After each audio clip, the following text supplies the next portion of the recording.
ako me prevariš za novac, pucaću ti u kolena. Poruka je kojom kriminalci koji se predstavljaju kao menadžeri uglavnom obavezuju fudbalere koji su u njihovom vlasništvu da im po realizaciji transfera isplate dogovorenu sumu novca. Tako fudbaleri koji pristanu da ih ljudi iz podzemlja mesečno finansiraju, obezbede dobar auto, devojke i fizičku zaštitu, kasnije to plaćaju višestruko. U ovakvim situacijama ne postoji ugovor. Postoji menadžer, kriminalac i fudbaler koji mora da održi reč.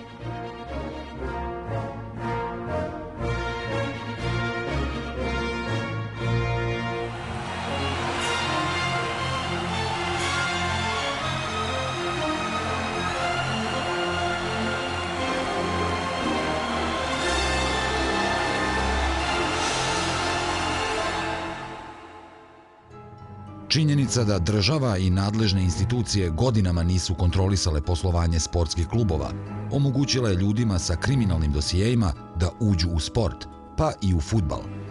Nezainteresovanost države ujedno je bio najlakši način da ulaganjem kroz sport operu novac stečen klasičnim kriminalom.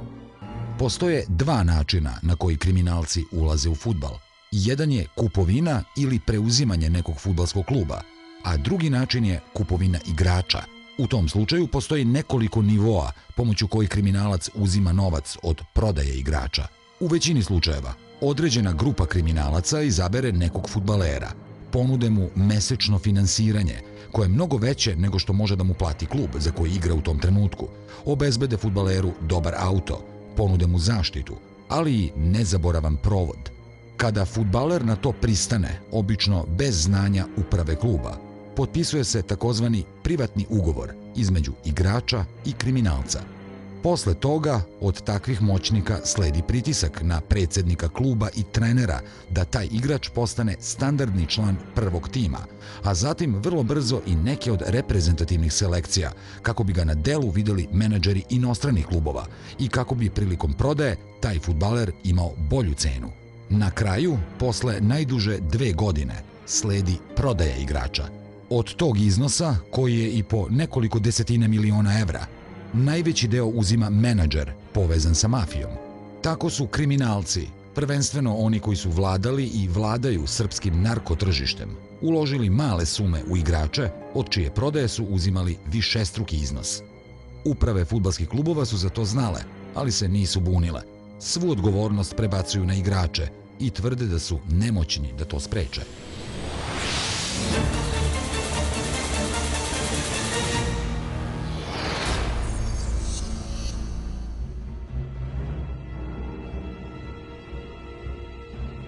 Kriminalni dosije u policiji nije bio niti je prepreka mnogima da postanu vlasnici ili sponzori fudbalskih klubova u Srbiji ili menadžeri fudbalerima. Državne institucije se tim problemom jednostavno nikada nisu bavile. Poslednjih godina kriminalci novac stečen uglavnom kroz trgovinu drogom pokušavaju da operu kroz ulaganja u legalne poslove, kao što su građevinarstvo, lanci kladionica, ali i na najlakši način finansiranjem mladih fudbalera ili preuzimanjem fudbalskih klubova. Pored fudbalskih menadžera koji imaju licencu FIFA i koji se tim poslom bave po zakonu, postoje i oni koji prave privatne ugovore sa igračima i čija se imena nigde u papirima ne pojavljuju. Tako su kao sportski radnici pre akcije Sablja bili aktivni Dušan Spasojević, Milorad Ulemek Legija, svoje igrače imao je Zoran Uskoković Skole. Pre njih u fudbalski biznis ušao je i Željko Ražnatović Arkan. Danas su aktualni članovi takozvane Kekine grupe sa Novog Beograda. Vlasnici klubova Bežanija, Zvezdara i Železnik koji su ubijeni bili su poznati policiji kao ljudi iz podzemlja. Za poslednjih nekoliko godina ubijeno je 10 fudbalskih funkcionera. Ove razmere koje se sada trenutno na snazi, mislim da su otprilike dostigle vrhunac pre 5-6 godina. I kako ide vreme, kako vreme protiče, da sve više i više uzima maha. Vjerovatno je u pitanju prevlast u nekim sferama sporta, vjerovatno je u pitanju nadmoć i da se tu dolaze do konflikta i do sukoba. Sukob interesa. Ali to sve ukazuje na činjenicu da je sportska mafija prosto jača od države. Moglo bi se tako govoriti. Iz prostog razloga što još to niko nije ni stao na kraju tome. Iskreno, mislim da ni neće. U akciji Sablja saznalo se da su Dušan Spasojević i Zemunci, koji su osuđeni za ubistvo premijera Srbije, imali svoje igrače u najvećim klubovima u Srbiji, ali i dobre odnose i veze sa upravama fudbalskih klubova. Kako je došlo uopšte do toga da pripadnici zemunskog klana imaju svoje igrače iz Partizana? Meni to nije poznato. Znate, ja sam čuo da neki igrači imaju koji su stanovali u Zemunu, koji su, znate, taj zemunski klan ima uticaj ne na fudbalere naše. Mislim, uticaj. To su bili, ja mislim, nisu oni imali prema njima. To su bili relativno skromni igrači, nisu to bili igrači tako značajni. A druga stvar, oni se druže. Za koje igrače vi znate? Pa na koje mislite vi? Pa ja vas pitam, za koje ste čuli? Pa ne znam, to što sam pročitao, bio je navodno Jeremić, pa je bio onaj golman Radaković, pa je bio Lazović, navodno. Mislim, ja ne znam, to sam. Međutim, to su bile više simpatije, ti ljudi su vjerovatno volili fudbal, pa su imali, oni su bili u Zemunu, su stanovali, pa su tako njima imponovali i tako dalje, ne znajući, naravno, ja sad ne pravdam ove naše, ne znajući ko su ti ljudi. Da li je upravo Partizana tada znala da su ljudi iz zemunskog klana prosto... Ba nisu oni, ne treba zamjenjivati teze, naprotiv, nisu oni apsolutno nisu učestvovali u bilo čemu. Niti su mogli, ti su transferi bili to su igrači bili koji su bili tog Radakovića koji je bio dobar golman, njega smo izvadili negdje iz naftalina pa smo ga doveli. Taj Jeremić je bio jedan igrač skromnih mogućnosti koji je odlazio, dolazio, pa nema veze. Pa njihovi transferi su bili, čak ja mislim Radaković nije ništa ni dao kad je otišao. Naravno, Danko Lazović je bio, ali to je već bilo, ja mislim, pred kraj. Nije on imao, nema veze. Pa nema veze. Pod sumnjom da su bili u vlasništvu zemunskog klana, odnosno Dušana Spasojevića, u vreme akcije Sablja, privedena su na informativni razgovor i dvojica fudbalera Partizana, Danko Lazović i Dragoljub Jeremić. Lazović u razgovoru za Insider prvi put javno potvrđuje da je bio privođen i govori o svojim odnosima sa Dušanom Spasojevićem. Ja sam isto pitao, objasnite mi razlog zbog kojeg sam ja ovde. Onda trebate pohapsiti pola Beograda, jer su svi dolazili tamo. Ja sam igrao fudbal, ja nisam radio poslove. Ja ne znam šta da vam kažem. Da sam poznavao ljude sam poznavao i to nije nikakav problem. Ali ja ništa više od toga ne znam, jer sam ja igrao fudbal sa njima. Tako da, težak period u to vreme. Zamisli roditelji kad saznaju da sin ima problem sa policijom, a znaju čitavu priču da nema nikakvog smisla i onda da te predstave kao da sam kriminalac, a ne fudbaler. I ta priča da sam ja imao ugovor sa Spasojevićem skroz ne pije vodu. I da je on učestvovao u mom transferu, jer čovjek koji je bio ubijen, ja sam posle 6 mjeseci otišao u Feyenoord, ne može da učestvuje u transferu. Ali mi uvijek istražujemo nešto što je nebitno. Pa zašto nismo istraživali kad je trebalo, nego posle 5 godina? I ja mislim da uvijek mi kasnimo sa tim. Ja ne poričem, ja sam poznavao čovjeka i ja ne procenjujem ljude ko su i šta su, nego kakvi su. I ja uopšte ne znam, kad sam ga upoznao sa 13 godina, ja nisam znao da je on kriminalac, nego sam igrao mali fudbal sa njim. Kada se desilo šta se desilo, nisam ja mogao da kažem, ja sam njega upoznao, pa sad što je to, neću da se družim. Ako sam ja igrao s njim mali fudbal, igrao sam mali fudbal. Ali ja od njega nisam imao novac, nisam imao potpisan ugovor, pa on će meni da pravi karijeru, što ja mislim da je nenormalno da čovjek koji nije u fudbalu da ti pravi karijeru. Dragoljub Jeremić je odbio razgovor za Insider. Jeremić je 2004. godine prodat fudbalskom klubu iz Skoplja, a u martu 2007. tužio je Partizan arbitražnoj komisiji Fudbalskog saveza Srbije zbog neisplaćenih obaveza prema njemu na osnovu ugovora o transferu. Zanimljivo je da je Jeremić, koji je bio igrač u vlasništvu Dušana Spasojevića, u januaru ove godine prešao u fudbalski klub Bežaniju. Podsjetimo, u posljednjih nekoliko godina ubijena su trojica predsjednika fudbalskog kluba Bežanija, a na čelu tog kluba 2007. godine bio je Dejan Mišić, poznat kao Legijin frizer. U aprilu 2007. dok je na čelu kluba Mišić, dogodio se incident na utakmici koja se igrala između fudbalskog kluba Bežanija i Crvena zvezda na Marakani. Pošto je Bežanija pobedila, navijači Zvezde su iz revolta počeli da stolicama gađaju predstavnike uprave fudbalskog kluba Bežanija. Članovi uprave fudbalskog kluba Bežanija, koji su sedeli u svečanoj loži, ustali su i izvadili pištolje. Mišić je tada tvrdio da je mogao da izvadi samo makaze, ali ne i pištolj.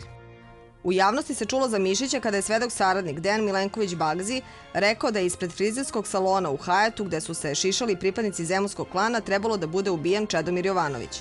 Tada je Dejan Mišić za Kurir o Bagziju rekao: Gospodina Bagzija nikada nisam sreo jer u životu ne sreće miševe, već isključivo centarfore.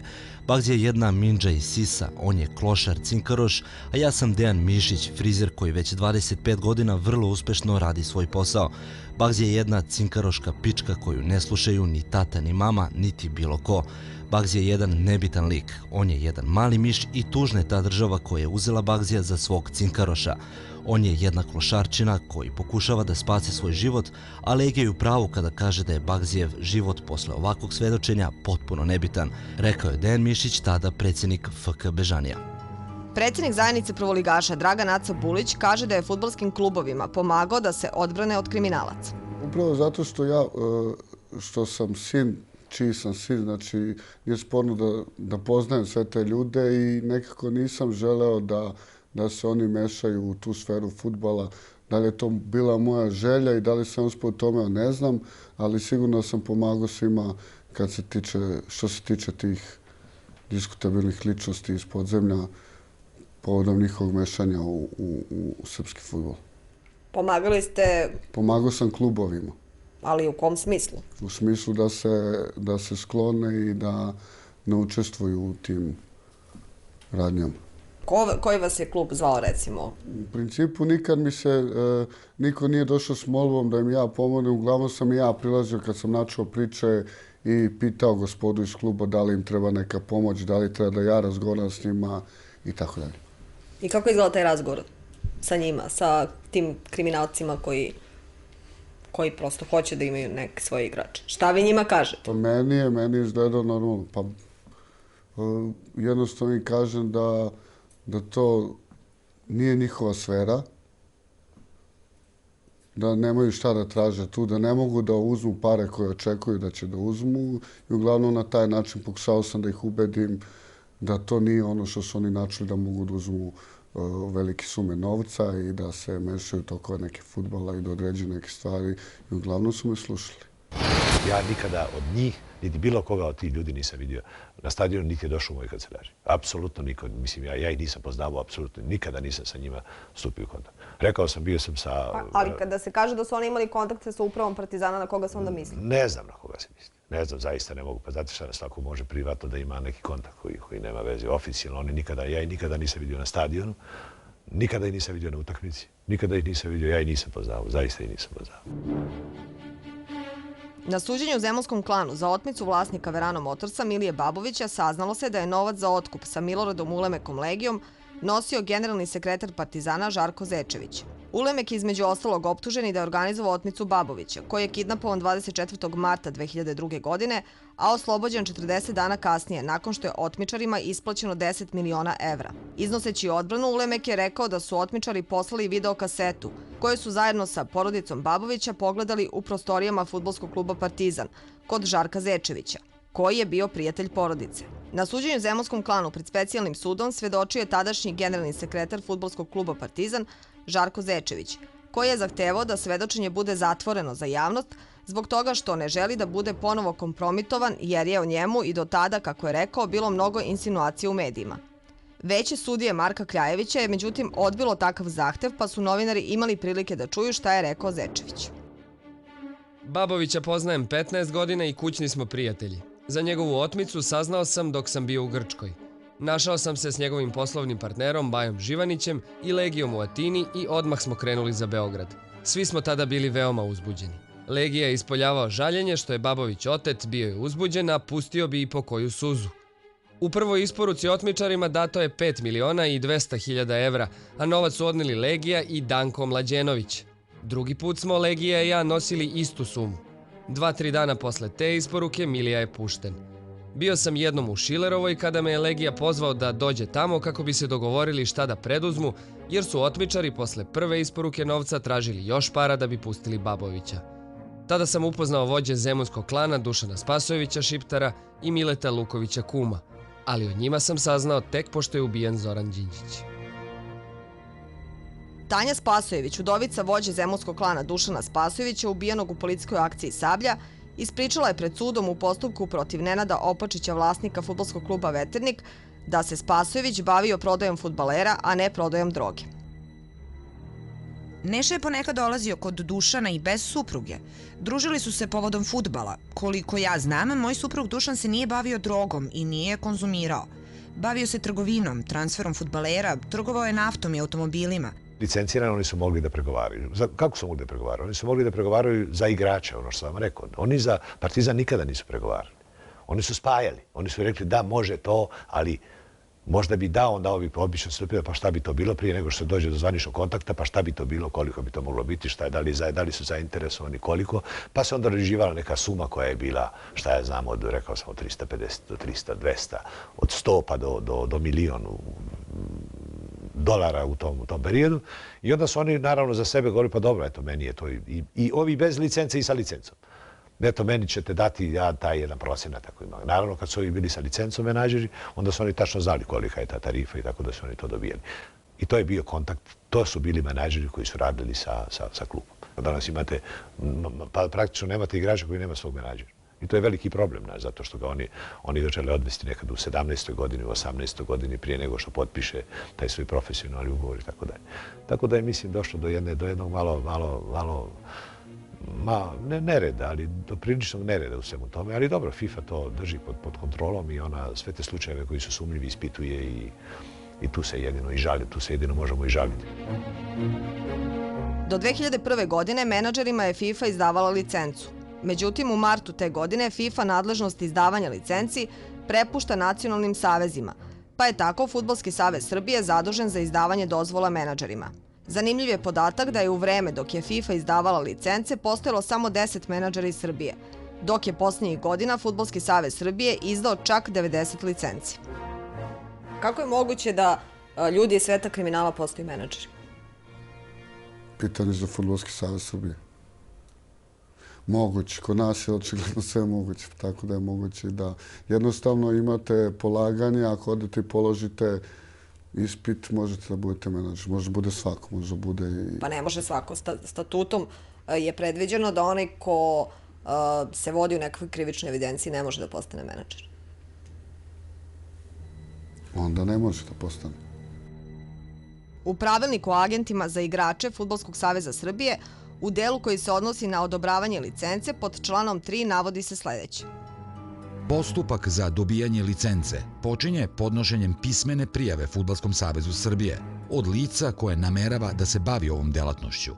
Prijavu može podneti lice koje ima status srpskog državljanina ili lice koje ima strano državljanstvo, a ima prebivalište na teritoriji Republike Srbije i tu živi u kontinuitetu od najmanje 2 godine. Pored posebnih uslova iz ovog pravilnika, kandidat za dobijanje licence mora da ispunjava i sledeće opšte uslove: da nije krivično osuđivan i da nije pod istragom, o čemu podnosi uverenje nadležnog suda. Dnevni listovi u Srbiji su često pisali o sumnjivoj prošlosti braće Asanović, koji su danas licencirani menadžeri FIFA. Nenad i Predrag Asanović su javnosti poznati kao braća Bambalići, a licencu su dobili od Fudbalskog saveza Srbije. Kako se navodi u dnevnim listovima, braća Bambalići su se posle burnih godina na beogradskom asfaltu skrasili i posvetili legalnom biznisu. Poslednjih godina rade kao sportski menadžeri i zastupaju nekoliko poznatih fudbalera. Njihova imena nisu vezana za seriju obračuna tokom 90-ih, ali su ostali u vezi sa nekim od najjačih igrača u srpskom podzemlju. Za njih se od tada nije čulo, osim što se posredno pominju u Beloj knjizi MUP-a Srbije i to u kontekstu Beograđana, sa kojim vezu održava Predrag Tarbuk iz Novog Sada, vođa jedne od tamošnjih grupa koje se pripisuju krađe i preprodaje automobila. Zanimljivo je da je Nenad Asanović prošle godine teško ranjen u svom kafiću Bambino kada je nepoznati napadač pokušao da ga ubije dok je sa fudbalerom Crvene zvezde Nikolom Trajkovićem sedeo za šankom u kafiću. Da je reč o uticajnom menadžeru govori podatak da je Dragan Stojković Piksi, kada je postao direktor Crvene zvezde, u svojoj kancelariji među prvima primio Asanovića i Raju Božovića. Nikola Trajković je 2005. godine prešao iz Zete u Zvezdu preko Raje Božovića kao najbolji fudbaler lige. Fudbaleri koje kao menadžeri zastupaju braća Asanović, javnosti poznati kao braća Bambalići, su uglavnom fudbaleri Crvene zvezde i Čukaričkog. Pavle Ninkov i Đorđe Tuturić iz Čukaričkog, Nikola Blažić i Nikola Trajković iz Crvene zvezde. Prvo, postojale su licence FIFA koji su bile, do koje je jako teško bilo dolaziti svojevremeno. Trebali ste, mislim, staviti kao hipoteku u 250.000 švajcarskih franaka da bi dobili i položiti neki test. Koliko da li je bio manji, više, nije bitno. Znači, ali pre svega morali ste dati kao kauciju 250.000 švajcarskih franaka, što nije bilo jednostavno. Prema tome, nije bilo mnogo menadžera FIFA koji su sa licencom FIFA. Naravno, onda se došlo do demokratizacije licence. Onda je FIFA ukinuo to. Ukinuo je taj detalj pod navodnicima. I onda je svako mogao da postane sa tim testom koji je polagao u domaćim fudbalskim savezima. I najedanput to se raširilo. Činjenica je da danas u Srbiji ima mnogo više menadžera nego što ih je bilo kada je FIFA izdavala licence. Zbog toga se postavlja pitanje da li je FIFA pogrešila kada je prepustila nacionalnim savezima da izdaju licence menadžerima i to bez ikakvih provera.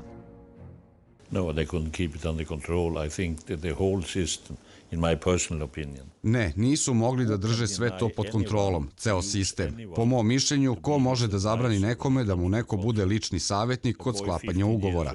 Dečak od 15 godina i roditelji koji ga guraju da bude profesionalac, da zarade neke pare, ako bi došli kod vas ili kod mene da im budemo agenti. Ako postoje agenti koji imaju kriminalnu prošlost, moramo da imamo u vidu da ako su kažnjeni i odslužili su kaznu, oni više nisu kriminalci. Pored menadžera koji imaju licencu FIFA i samim tim rade po zakonu, postoje i menadžeri koji nemaju dozvolu, ali imaju svoje igrače. Po meni prvenstveno su igrači krivi što prihvataju te vrste aranžmana i dogovora, da bi se kasnije ispostavilo da počnu da kukaju i da im se ne sviđaju te odluke koje su doneli ranije, međutim posle uglavnom kasno. Klub ne verujem da može da utiče. Pripadnici takozvane Kekine grupe, koja kao kriminalna organizacija poznata policiji već godinama, imaju prema nezvaničnim, ali u policiji potvrđenim informacijama dvojicu svojih igrača, i to iz Crvene zvezde. Kako insajder saznaje, u pitanju su Vladimir Stojković i Dejan Milovanović. Sa tim igračima postoji samo privatni dogovor koji podrazumeva da pripadnici Kekine grupe od transfera dobijaju svoj deo. Stojković je prodat francuskom Nantu za 2,5 miliona evra, dok Milovanović još igra u Crvenoj zvezdi. Fudbaler Dejan Milovanović, međutim, za insajder kaže da uopšte ne zna ko su pripadnici Kekine grupe i da za tako nešto nikada nije čuo. Prvi put to čujem, ja stvarno ne znam o kome se radi. Imam svog menadžera u Švajcarskoj već godinama. Podsjetimo, i dnevni listovi Politika, Blic i Pres pisali su u decembru prošle godine da pripadnici Kekine grupe imaju svoje fudbalere, ne navodeći imena tih igrača, osim da su u pitanju igrači jednog od najvećih klubova u Srbiji. Što se tiče konkretno pomenute grupe, ja nisam upoznat da oni imaju vlasništvo nad bilo kojim igračem. To što mediji pišu i što se taj slučaj oko njega pravi, po meni nije istinit. Mislite da to nije tačno? Ne znam da to nije tačno. Pa čekajte, ali prema policijskim informacijama to je tačno. Kako da vam objasnim? Znači, vrlo moguće da neko iz te grupe stane u istom kraju sa nekim od fudbalera, Partizana, Zvezde i nebitno. Da se druže privatno, da imaju svoje neke odnose nevezano za fudbal. Vrlo moguće je da su pokušali da uđu preko njih u ostale igrače i da možda i kontrolišu taj neki segment prodaje fudbalera i kontrole igrača Crvene zvezde ili Partizana, nebitno. Ali mislim da se to nije desilo. Kekinu grupu je, kako navodi policija, formirao izvesni Dejan, a uslov ulaska u nju bio je da su članovi do sada već izvršili neko ubistvo ili pokušali nekog da ubiju. Ova ekipa više godina je bila u ratu sa grupom sada pokojnog Stevana Jezdimirovića, zvanog Jezda, a zbog primata nad novobeogradskom teritorijom. U tom ratu na obe strane je bilo više mrtvih i ranjenih. Kao osnovna delatnost ove ekipe navedena su ubistva, pokušaj ubistva, silovanja, razbojništva, iznude, ucene, nasilje, krađe automobila, vraćanje ukradenih vozila uz otkup, trgovine narkoticima. U to vreme, pored Novog Beograda, bili su prisutni i na teritoriji Zvezdare. Radi se o veoma organizovanoj, naoružanoj, agresivnoj i surovoj grupi, koja u sukobu sa suparničkim ekipama i pojedincima obavlja likvidacije. Članovi grupe dovode se u vezu sa izvršenjem više krivičnih dela, ubistava i pokušaja ubistava u Beogradu. Za većinu tih krivičnih dela podnošene su prijave, koje nisu okončane presudama, a izvršioci su na slobodi. Kaže se u zaključku dela Bele knjige, koji govori o ovom novobeogradskom gangu. Na čelu ove grupe je momak iz jednog od savskih blokova koji se pominje u Beloj knjizi MUP-a Srbije. Snaga klana leži u lojalnosti. Momci iz blokova dosta su zatvoreni i lojalni jedan drugom, tako da praktično nema šanse da policija otvori nekog od njih. Lično mislim da takve ljude treba isključiti, da je neophodno uvesti propise i pravila. Međutim, to ne mogu da urade ni FIFA ni UEFA, oni ne mogu da se mešaju u lokalne stvari. To je stvar članica FIFA i UEFA, nacionalnih asocijacija. To vaša fudbalska organizacija, vaša liga, vaše vlasti i vlada moraju da vide kako da reše.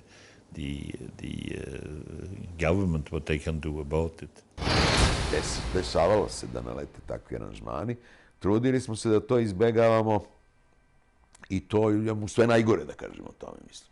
To prvo nije dobro ni sa stanovišta igrača, nije dobro ni sa stanovišta kluba, jer ste niste na neki način nesamostalni. To, da vam kažem isto, to se isto privatizacijom ništa rešiti neće. Jer isti će sistem, dokle god postoji mogućnost da se ta veza tako uspostavi, dotle ćemo imati problem. A inače je vrlo loše. Jer vi praktički ne raspolažete u potpunosti, ne raspolažete igračem. Ne raspolažete igračem, nego raspolažete tim njegovim ugovorom, njegovim tim pravima koje proističu iz ugovora igrača. Dakle, kada sutra on negde prelazi, onda on ima obaveze prema onome, onda ni vi ne možete da ostvarite puni iznos i tako dalje, zato to nije dobro za klub. A nije dobro ni za igrača, ni on raspolaže svojim prihodom, jel?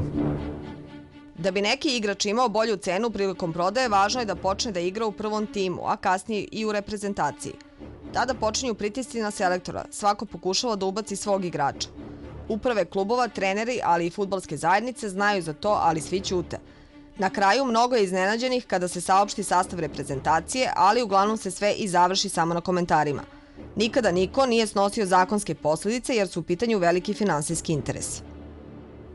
Bilo je nekoliko zanimljivih situacija da nedom od najvećih stadiona u Srbiji, u Beogradu, se pojavi čovjek za kog se definitivno sumnja da je pripadnik, odnosno da je vođa jednog klana i da telefonom razgovara s nekim, da se u tom trenutku na drugoj strani terena, odnosno ispod, vidi trener koji se okreće i kojem neko govori, on diže glavu, gleda u pravcu ovoga tipa, ovaj mu priti prstom, posle se dešava neka izmjena u timu i tako dalje. To je... Može da se desi. Imali smo i takvih negativnih, ne samo mi, imali su svi. Vele da se to proteže i do reprezentacije. Ali ja to stvarno ne mogu da vam kažem, sigurno je tako. Opet vam je pitanje organizacije. Ako je klub dovoljno jak i dobro organizovan, ako je savez dovoljno jak i dobro organizovan, toga neće biti. Ako je u nekom, prvo, neorganizovanom okruženju, poput 90. godina, pa oslabio, jer nema, kako kažem, prave motivacije za ljude da rade u tom klubu, u smislu baš onom zdravom, da doprinesu njegovom razvoju, onda naravno ste mnogo ranjiviji, onda trpite razne pritiske, pa konačno i takve, ali i političke, na primjer. Kod nas još uvek ne kontroliše poreklo novca. Znači, sav taj novac koji ulazi sada u sport, koji ulazi u fudbal, se ne kontroliše. Fudbal kao institucija na zapadu je vrlo važan faktor i to je jedna proizvodnja. Zašto? Jednostavno, ta deca koja stasavaju, znači od pionirskog uzrasta, 9, 10, 12 godina se kupuju od strane menadžera. Znači, ako se kupi, primjer radi, 1000 eura tada, u tom uzrastu, njegova cena kada se bude prodavao za seniorsku ekipu može da bude 100-struka veća. I tu je ulaganje, tu je interes ulaganja tih ljudi koji ulaze u fudbal. Ali ko je za to odgovoran? Fudbalski savez Srbije ili država? Mislim, ko to kontroliše? Ne kontroliše niko. Meni to nije jasno kako je to moguće, da niko ne kontroliše. Pa nažalost kod nas je moguće. Kod nas je sve moguće. Znači jednostavno moralo bi da postoji telo koje se zove, ajde da kažem, nadzorni organ unutar Fudbalskog saveza koji mora da kontroliše između ostalog i to. Jedna od retkih situacija kada se neko usudio da kaže šta se sve događa u srpskom fudbalu bila je akcija Sablja. Tada je za Blitz News Vladan Lukić, bivši fudbaler Crvene zvezde i tadašnji funkcioner u Fudbalskom savezu Beograda, rekao da fudbalske organizacije nemaju zakonske mogućnosti da se obračunavaju sa kriminalcima. Razni biznismeni, mafijaši, političari pretili su i fizičkim likvidacijama. Mi nismo mogli da im se suprotstavimo, niko nije bio spreman da rizikuje život. Klubovi koji su preživljavali isključivo prodajom fudbalera gubili su veliki novac zbog takozvanih privatnih igrača. Čuo sam da su u poslednjih nekoliko godina gotovo svi igrači koji su odlazili u inostranstvo pola novca morali da daju nekim kriminalcima, biznismenima, zovite to kako hoćete. To se odnosi i na fudbalere svih naših klubova, uključujući i one najveće. Nadvladao je strah, jer su bili uplašeni za svoje živote. Ljudi koji rade u klubovima mogli su da izgube glavu, da su javno govorili o svemu što se događalo. Dovoljno je bilo pogledati svečane lože. U njima su sedela najpoznatije imena podzemlja, ali i neki političari. Taj čudni miks, cela situacija u društvu, mnoga nerazjašnjena ubistva na kraju, obeshrabrivao je svaku nameru da se neko javno pobuni zbog takvih stvari. Pa znate gdje postoji, gdje se dolazi brzo do popularnosti, gdje postoji novac neki koji kruži, koji postoji i gdje brzo stičete jedan autoritet, jedan ugled u društvu. To su u svim delatnostima te vrste postoji i onaj deo drugi priče koji se zove, ajde vi ste nazvali mafije. Znači oni koji profitiraju i koji prolaze između kapi. I zato u državi normalno, i zato ja kažem, i zato se zalažem, zato u normalnoj državi mora biti policija, naravno, koja kontroliše sve, mora financijska policija koja to kontroliše i moraju se provjere vršiti stalno. Mislim, stalno, na svim nivoima. Prema tome, kažem, i u sportu postoji, može da se kaže da postoji. Znate, to je da li je to, ne možete, znate, kad analizirate klubove, kad analizirate ko je tu i tako dalje, naravno, ubistva, ali toga danas u našem društvu, nažalost, ima tako mnogo da ne možemo se osloboditi toga. Potkomesar pravosudnih organa Fudbalskog saveza Italije Paolo Nicoletti, koji je izabran na to mesto da bi se Italija obračunala sa fudbalskom mafijom, za Insider kaže da svaka država mora da vodi računa o tome da kriminal ne uđe u sport, jer je to najopasnije što može da se dogodi jednoj državi. La mia tesi è che deve essere lo Stato che controlla e che lo sport è pericoloso non perché... Moja je teza da je država ta koja treba da kontroliše i da sport nije opasan zato što namerno privlači organizovani kriminal, već zato što, budući da je fantastičan mehanizam pozitivne, čiste komunikacije, može da se iskoristi u razne svrhe, između kojih i u svrhe organizovanog kriminala kome je potrebno prikupljanje podrške. Prikupljanje podrške je instrument koji mogu da koriste razni akteri, a među njima i organizovani kriminal. I zato država mora da vodi računa o tome da se u sport ne infiltriraju takve strukture. Sport je tu pre žrtva nego akter te situacije, po meni. Znači da je potrebna ozbiljna intervencija policije, krivičnog sudstva, države. O fudbalskoj mafiji u Srbiji odavno se govori, ali osim Svetlane Ražnatović, udovice Željka Ražnatovića Arkana, osumnjičene za nezakonite transfere igrača Obilića, nikada niko nije uhapšen zbog toga. Iako se u tom sportu nekontrolisano obrće veliki novac kroz kupoprodaju igrača, kladionice i nameštanje rezultata. O privatnim fudbalerima počelo je da se govori tek kada je policija tokom akcije Sablja došla do podataka da je Dušan Spasojević dao 1.000.000 evra Svetlani Ražnatović, predsjednici fudbalskog kluba Obilić, te je na taj način postao suvlasnik tog fudbalskog kluba. Problemi su nastali posle smrti Željka Ražnjatovića, kada sam ja posle par meseci, 4 meseca posle Željkove smrti, upozorio upravu celu fudbalskog kluba Obilić, sekretara i ostale u klubu, da transferi igrača koji su prodati za vreme Arkanovog života su delimično naplaćeni, a delimično treba da se naplati u 2000. godini.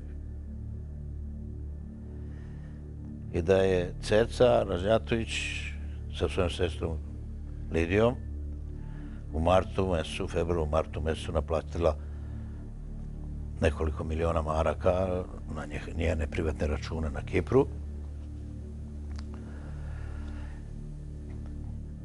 I tražimo od fudbalskog kluba Obilić da zakaže skupštinu i da se pozove Ceca Ražnjatović i njena sestra i Svetlana Poletana, koja je sa njom neka njena drugarica tada koju je ona dovela. Sve tri su one radili na prodaju igrača. Osim što je vezana za prodaju igrača Obilića, Stanislava Čočoroska Poletan je u Makedoniji optužena za šverc skoro pola tone kokaina. 2007. godine Stanislava Poletan je uhapšena u Beogradu i izručena Makedoniji. Njen muž je Ranko Poletan, bivši kapetan Srpske dobrovoljačke garde Željka Ražnatovića Arkana. Ceca do marta meseca u Obilić je dolazila naoružana sa svojim džipovima i sa Pelevićem kumom, njenim Pelevićem, koji je bio, kako je sebe proglasio za generala Srpske garde, mesto Arkana da bude komandant. Vi znate s kakvim oružjem je raspolagala Srpska garda. Oni su išli kroz grad s rotacijnim svetlima. U svakom džipu bilo po 10 oružja, koje kakvih u džipu i njih 4-5 naoruženi do zuba. Tako su ulazili na stadion.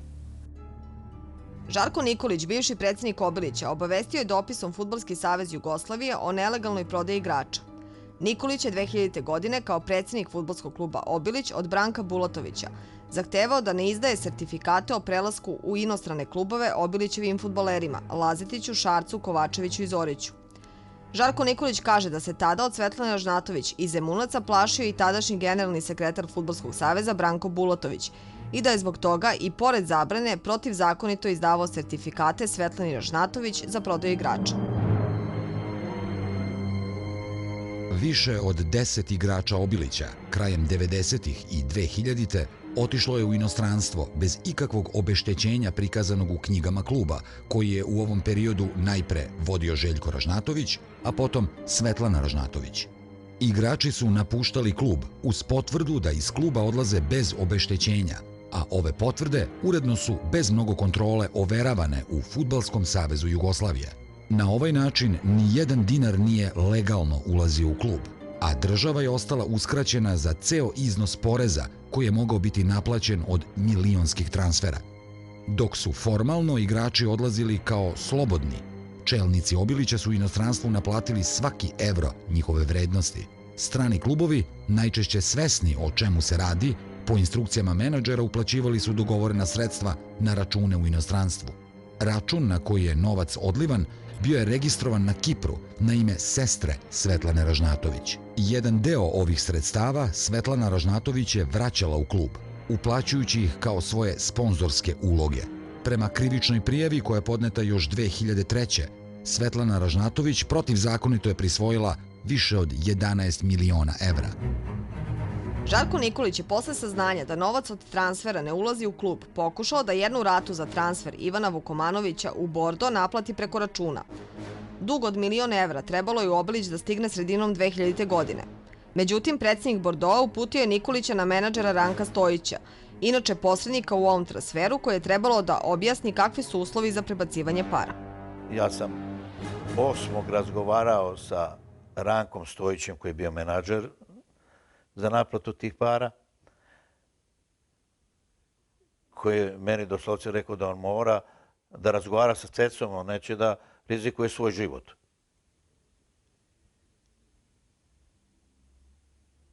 Jer ima probleme. Pa kažem, šta ima veze Ceca sa Obilićem? Obilić je državno preduzeće gde sam ja predsjednik. I da ona nema nikakvog statusa u Obiliću. I uglavnom ona je naplatila ti $1 milion.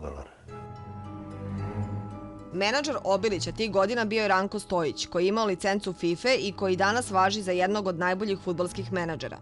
Imao je menadžersku firmu i u Francuskoj i u Beogradu. On je danas i vlasnik fudbalskog kluba Rad. Stojić je odbio razgovor za Insajder. Međutim, istragu o prodaji igrača Obilića u Holandiju, Francusku i Belgiju još 2000. godine vodile su i policije evropskih zemalja, ali i njihovi mediji. Naime, svi klubovi koji su kupili igrače od Obilića kešom su isplaćivali transfer suprotno pravilima FIFA, koja propisuje da novac mora ići preko banaka. U vreme sankcija fudbalski klubovi nesmetano prodaju igrače i za to ne plaćaju porez.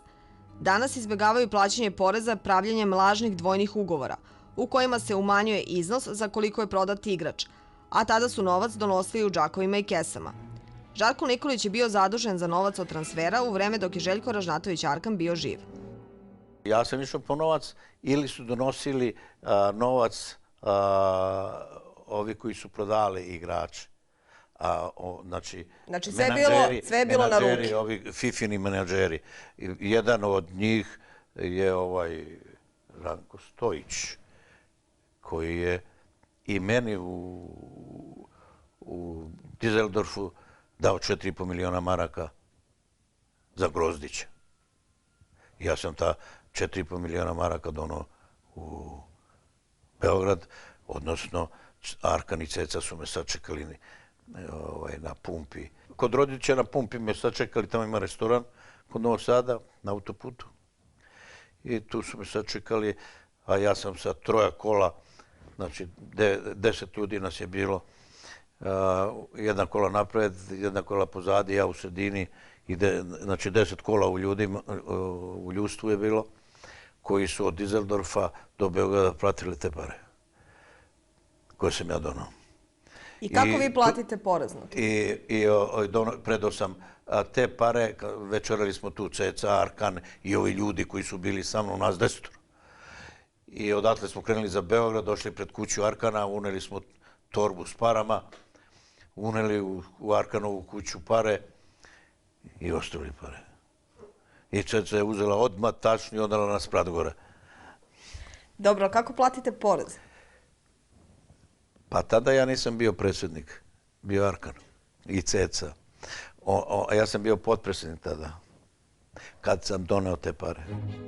Primer kako je fudbalski klub Obilić prodavao igrače prikazujući u poslovnim knjigama, a uz odobrenje tadašnjeg fudbalskog saveza da su fudbaleri otišli bez obeštećenja, odnosno da nisu prodati već su pozajmljeni drugim inostranim klubovima, pokazuje jedan od načina kako fudbalski klubovi svojim poslovanjem štete budžet.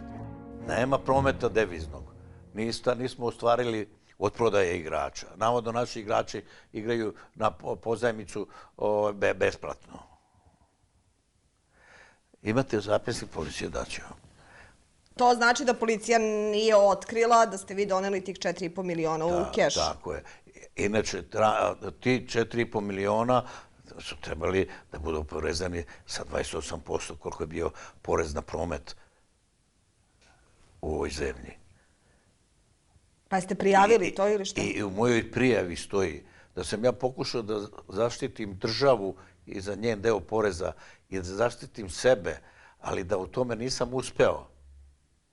To piše u mojoj prijavi. Protiv Cece. A Ceca je i danas slobodna. Nije osuđena. To znači da tako prolaze i ostali klubovi? Svi, pa normalno. Ako nisu prijavili. I onda kažu da su igrače dali na pozajmicu i da nisu... Pa sad ja ne znam šta ko priča.